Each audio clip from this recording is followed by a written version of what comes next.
સુરત શહેરમાં નામચીન બિલ્ડર તુષાર ગેલાની આપઘાત પ્રયાસ મામલો। તુષાર ગેલાણીએ ગોળી મારીને આપઘાતનો પ્રયાસ કર્યો। પોતાના ઘરમાં રાત્રિના 2 વાગ્યાના અરસામાં માથાના ભાગે ગોળી મારી હતી। ગોળીનો અવાજ સાંભળી ઘરમાં સૂતા પરિવારના લોકો દોડી આવ્યા। તુષાર ગેલાણીને ગંભીર હાલતમાં ખાનગી હોસ્પિટલમાં ખસેડવામાં આવ્યા। તુષાર ગેલાણીની પુત્રીના 5 ફેબ્રુઆરીના રોજ લગ્ન પ્રસંગ હતો। તુષાર ગેલાણી સહિત પરિવારના લોકો લગ્નની તૈયારીમાં હતા। બિલ્ડર તુષાર ગેલાણીએ પોતાને રિવોલ્વરથી 1 રાઉન્ડ ગોળી મારી આપઘાતનો પ્રયાસ કર્યો। હાલ આપઘાતનું કારણ અકબંધ। ઘટનાને લઈ સમગ્ર પરિવાર સહિત બિલ્ડરોમાં શોકનો માહોલ। ઉમરા પોલીસે ગુનો નોંધી કાર્યવાહી હાથ ધરી।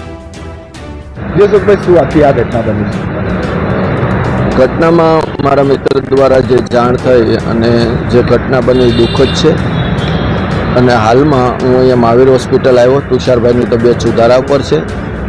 અમને ટ્રીટમેન્ટ શરૂ છે।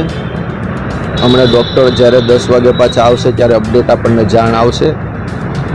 અને દીકરીના એમના મેરેજ હતા એની સંપૂર્ણ તૈયારી ચાલતી હતી। પરિવાર તરફથી જે કાંઈ અપડેટ આવશે એ હું તમને ચોક્કસ જણાવીશ। અશોકભાઈ, પ્રાથમિક શું માની શકાય છે? ના, અત્યારે હું કશું નહીં કહી શકું, કારણ કે મારી પાસે સંપૂર્ણ અત્યારે હજી માહિતી આવી નથી। પારિવારિક માહિતી આપશે તો ચોક્કસ હું આપને મીડિયા માધ્યમથી જણાવીશ। મિત્ર છો એમના કોઈ લેતી દેતી? ના, ક્યારેય ના હોય। લેતી દેતી બાબતથી તુષારભાઈને ક્યારેય એવું અપડેટ હોય જ નહીં।